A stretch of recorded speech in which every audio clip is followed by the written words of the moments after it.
If you want to get more done with less time, this video is for you. Give me just a few minutes and I'll give you decades of productivity advice. You know, I probably read more productivity books than anyone you know. I'm an author, I study this stuff, and I realized they all offer the same 6 lessons, and now I'm going to reveal them to you. Lesson 1, do less ruthlessly. I can summarize the wisest productivity advice of all in 2 simple words. Just 2 words. Do less. Seriously, that's it.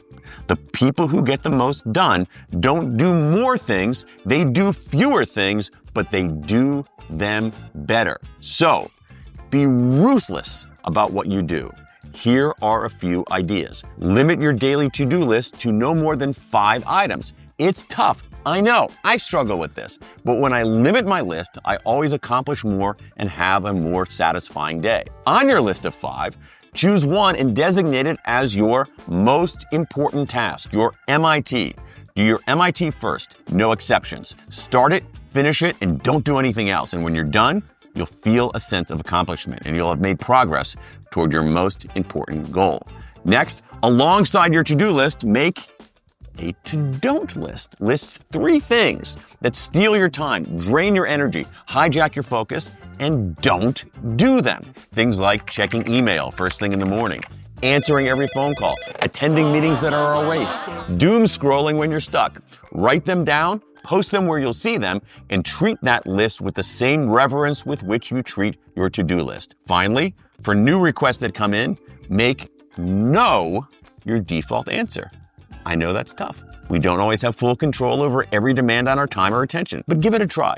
If no is your starting position, you'll be forced to overcome the default by thinking hard about whether this next meeting, project, opportunity, or request is worth your time. Remember, getting more and better work done isn't about addition, it's often about subtraction. Here's a story to help you remember. It's in many of the books, including one of my own. The legendary investor Warren Buffett once had a conversation with his pilot. The pilot felt stymied, like he wasn't achieving enough. So Buffett told him, write down your top 25 goals. The pilot did that. Then Buffett said, now circle the 5 most important goals. The pilot did that too. Then Buffett said, everything you didn't circle, goals 6 through 25, forget about them. Avoid them at all costs. That's doing less ruthlessly. The next tip shared in almost every productivity book, it's probably the most important.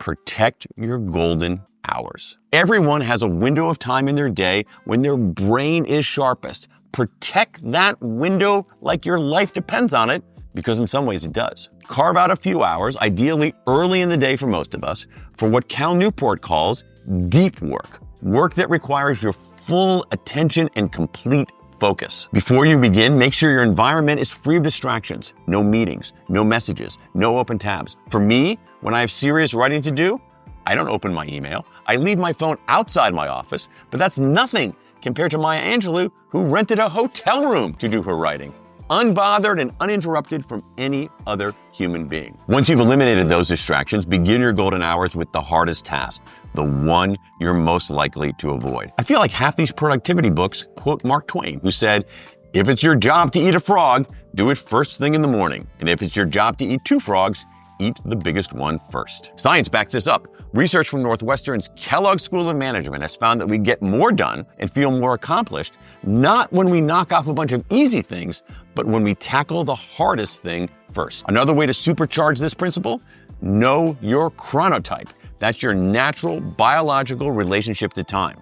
Do you typically go to sleep early and wake up early? Or do you naturally go to sleep late and wake up late? If you're part of the 1 in 5 people who are night owls, carve out time much later in the day, even at night, for your deep work. The key for you is to work when you work best, not just when everyone else's schedule you should. But again, for 4 out of 5 of us, prime time is earlier, usually first thing in the day. Here's one more idea that comes up a lot.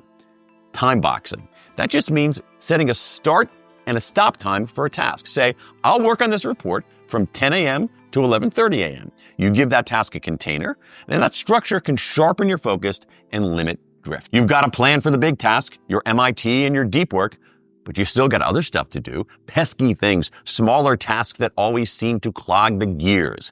What do you do with those? That's easy, and it's lesson 3. systematize the small stuff. Think less, automate more. Here are some ideas from these books on how to clear the clutter. 1. Use the 2-minute rule. If something takes less than 2 minutes, do it immediately. Don't put it on a list. Don't overthink it. Just get it done. I learned this from David Allen, and no joke, it changed my life.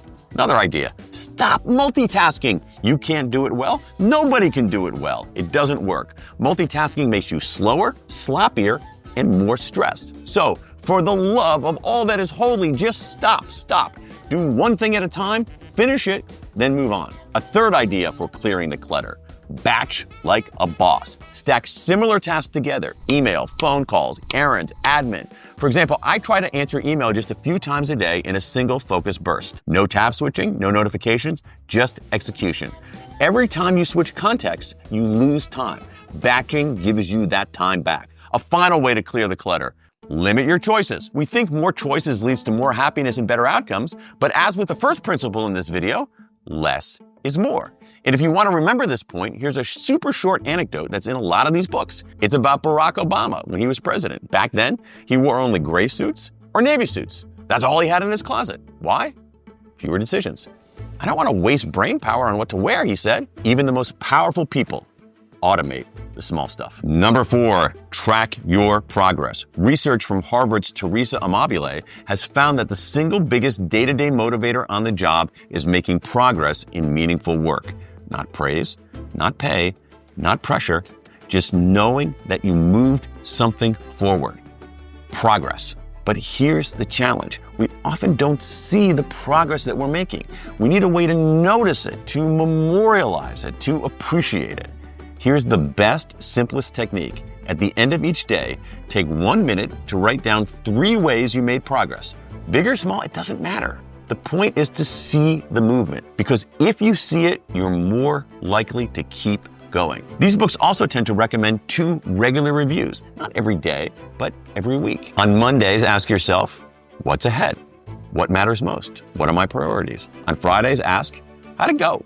Where did I make progress? Where could I have done better? That weekly rhythm, just 5 minutes for each review, adds up to something powerful, momentum. And if you need a story to lock in this principle, several of these books mention Pixar, the studio behind Toy Story, Inside Out, and The Incredibles. At Pixar, animators show their unfinished work every day in what they call dailies, not to impress, just to show progress. That steady feedback loop builds accountability, a sense of progress, and better work. Progress matters, but you can't go non-stop all day. That's why we have Principle 5, take strategic breaks. Let's move from animators to violinists. In 1993, the late Anders Ericsson studied elite violin players to find out what separated them from their less accomplished peers. These musical superstars practiced a lot. I mean, that makes sense. But the big surprise was that they also rested. A lot. They practiced in intense sessions, often 90 minutes, and then they took lots of breaks. A secret to their peak performance wasn't that they grinded it out all the time. It was the exact opposite. They rested. They recovered. So here's another key finding in these productivity books. Breaks aren't a sign of laziness. They're a tool of excellence. Breaks aren't a deviation from performance. They're a component of high performance. If you want to get more and better work done, start being hard-headed and ruthless, there's that word again, about taking breaks. We weren't built for 8 hours of nonstop effort. We were built for cycles, effort, recovery, and we know the best, most restorative breaks that you can take. The design principles, which I wrote about in my own book called When, are simple. 1, something beats nothing. Even a short break is better than no break at all. 2, moving beats stationary. Breaks when we're in motion, say taking a walk, are more effective than breaks when we stay put. 3, outside beats inside. The restorative effects of being in nature, even in a city where you're just seeing a few trees, are substantial. 4, social beats solo. Breaks with other people are more restorative than breaks on our own. And that's true even for introverts. And finally, fully detached beats semi-detached. And breaks, as in deep work, leave your phone behind. Taking more breaks and better breaks helps you refocus, reset, and return stronger. These 5 tips all lead us to the most powerful principle of all. Number 6, go for consistency instead of intensity, habits instead of heroics. If there's one thing these productivity books quietly agree on, it's this: the people who accomplish the most aren't off-the-hook 24/7 maniacs. No, they're people who do something quieter and less dramatic. They show up. They show up every day, on time, in the chair, doing the work. That means shifting your mindset. Don't try to be a hero, the person who pulls an all-nighter, powers through an 18-hour workday, or finishes a week-long project in one day. That's not sustainable, and it usually produces worse work, not better. Instead, build habits. Design simple routines that make it easy to do the important stuff without overthinking or overexerting. James Clear calls this casting votes for the kind of person you want to become. I love that. Every day you sit down and write, you cast a vote for being a writer. Every time you close your inbox and focus, you cast a vote for being disciplined. And the research backs this up. A 2020 study from USC looked at how people build habits that last. The biggest predictor of long-term success? Not motivation, not willpower, not even rewards. It was repetition, especially early on. The people who stuck with their habits weren't the ones who worked hardest. They were the ones who simply showed up most often in the first few weeks, even if it was just for a few minutes every day. Small actions repeated consistently outperform big efforts done sporadically, because intensity exhausts and consistency compounds. Don't burn bright and burn out. Just keep going. No drama, quietly, deliberately, every day. So, let's put this all together. Want to get more meaningful work done? Do less ruthlessly. Protect your peak hours. Be a machine with the small stuff. Track your progress every day and every week. Treat breaks as performance fuel and go for consistency instead of intensity, habits instead of heroics. That's it. 30 years of productivity advice distilled to its essence. It's not fancy, it's not complicated, but it works.